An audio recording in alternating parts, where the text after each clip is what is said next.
अस्सलाम वालेकुम, नमस्कार, सत श्री अकाल। दोस्तों अजीज़ों, मैं सीमा कौसर बैंगलोर से फिर एक बार आप सबके साथ। दोस्तों, अर्नब गोस्वामी के अरेस्ट पर इतना ज़्यादा बीजेपी के लीडर्स बवाल मचा रहे हैं, जबकि हर एक कोई सीनियर लीडर इतनी दुहाई दिया जा रहा है, ट्वीट किया जा रहा है कि कॉन्स्टिट्यूशन का फोर्थ पिलर कहलाने वाला जर्नलिज्म के ऊपर अटैक की बात की जा रही है और फ्रीडम ऑफ स्पीच की दुहाई दी जा रही है, कॉन्स्टिट्यूशन की दुहाई दी जा रही है। यहाँ तक इमरजेंसी के टाइम पर इंदिरा गांधी जी ने जो किया उसकी दुहाई दी जा रही है। ये सभी कंपैरिजन दिया जा रहा है, क्यों? मैं मानती हूं जो चार पांच साल पहले जो अर्नब गोस्वामी जो कर रहे थे, वो हम लोग सब उनके पत्रकारिता के फैन थे। मगर आज की तारीख में जो पत्रकारिता अर्नब गोस्वामी कर रहा है, क्या आप लोग, मैं हिंदुस्तान से पूछना चाहती हूं कि क्या आप अर्नब गोस्वामी को एक पत्रकार भी मानने को तैयार हैं? क्या वो वाकई में आज हमारे कॉन्स्टिट्यूशन का फोर्थ पिलर कहलाने के, जर्नलिज्म का हिस्सा कहलाने के लायक हैं? मैं आप लोगों से पूछना चाहती हूं, जब आज सारे बीजेपी के लीडर्स इतनी सारी दुहाइयां, इतने सारे एलिगेशंस लगा रहे हैं सबके ऊपर, हिंदुस्तान को फिर से गुमराह करने की कोशिश की जा रही है, इतना सारे कंपैरिजन्स दिया जा रहे हैं, ये सारे सवाल उस वक्त क्यों नहीं उठे जब गौरी लंकेश की हत्या हुई थी? क्या उस वक्त वो एक्चुअल जर्नलिस्ट नहीं थी?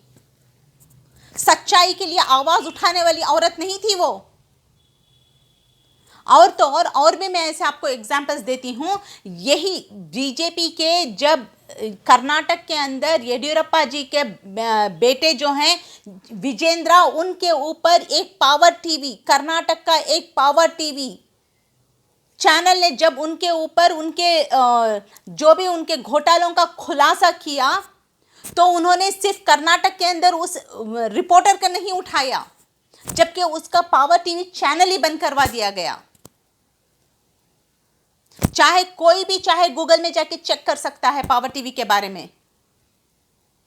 तो मैं आप लोगों से सवाल करती हूं, जब कोई बीजेपी वालों के ऊपर जब सवाल उठाता है, बीजेपी वालों का करप्शन का खुलासा करता है, तो वो उसको रिपोर्टर्स को, तो क्या उसका चैनल ही बंद करवा दिया जाता है? उस वक्त ये सवाल नहीं उठाते ये लोग, उसके ऊपर ना कोई ट्वीट आया। जबकि यहां के एमपी तेजस्वी सूर्या जो इतना सारा बवाल मचा रहे हैं, उनका भी एक ट्वीट नहीं आया उस वक्त। क्यों? अगर वही जो बीजेपी का समर्थक है, जो बीजेपी के सारे घोटालों को दबाकर सिर्फ पब्लिक को गुमराह कर रहा है, वैसे आदमी अर्नब गोस्वामी के अगर अरेस्ट होता है, तो आज इतने सारे बीजेपी के बड़े बड़े नेता आज सवाल उठा रहे हैं।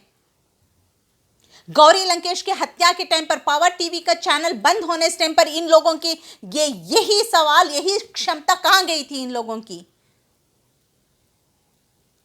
सिर्फ इसलिए कि अर्नब गोस्वामी जो भी इनके फेलियर्स हैं बीजेपी गवर्नमेंट के, जो भी इन लोगों के लॉकडाउन के टाइम पर जो कोरोना को लेकर जो भी हुआ, जो आज हमारे जो किसान मर रहे हैं, जो इतने सारे माइग्रेंट्स की मौत हुई, उस पर कोई सवाल ना उठाए, जो जीडीपी गिर रही है उस पर कोई सवाल ना उठाए, आज जो बेरोजगारी बढ़ी है, आज जो आदमी, आम आदमी, लोअर क्लास तो छोड़िए, मिडिल क्लास आदमी को भी आज खाने का इंतजाम करने की तकलीफ है, तो इन चीजों पे सवाल ना उठाए पब्लिक। इसलिए जो इंसान गुमराह करता है, जो इंसान बीजेपी के इशारों पे नाचता है, या फिर यूं कहिए कि बीजेपी के इशारों पे भौंकता है, जो सिर्फ सुशांत, कंगना रनावत, ये चीजों की जरूरत है आज की तारीख में हम लोगों को। फार्मर्स का सुसाइड, उस पर कोई सवाल नहीं।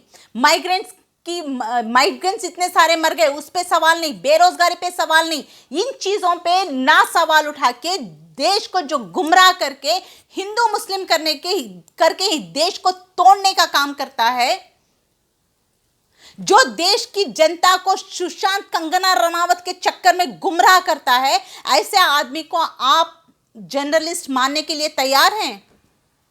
इन सवालों की जरूरत है हिंदुस्तान को।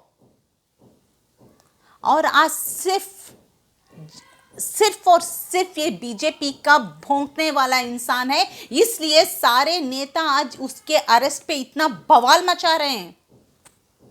उस वक्त इन लोगों के यही सवाल, यही कॉन्स्टिट्यूशन की दुहाई, कॉन्स्टिट्यूशन का दर्द, फ्रीडम ऑफ स्पीच का दर्द कहाँ गया था जब गौरी लंकेश का मर्डर हुआ था, जब पावर टीवी को बंद करा दिया जस्ट बिकॉज वो सीएम के बेटे के खिलाफ, उसके करप्शन के खिलाफ आवाज उठाया था।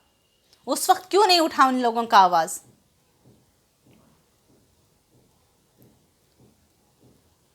दोस्तों, आप लोग खुद सोचिए।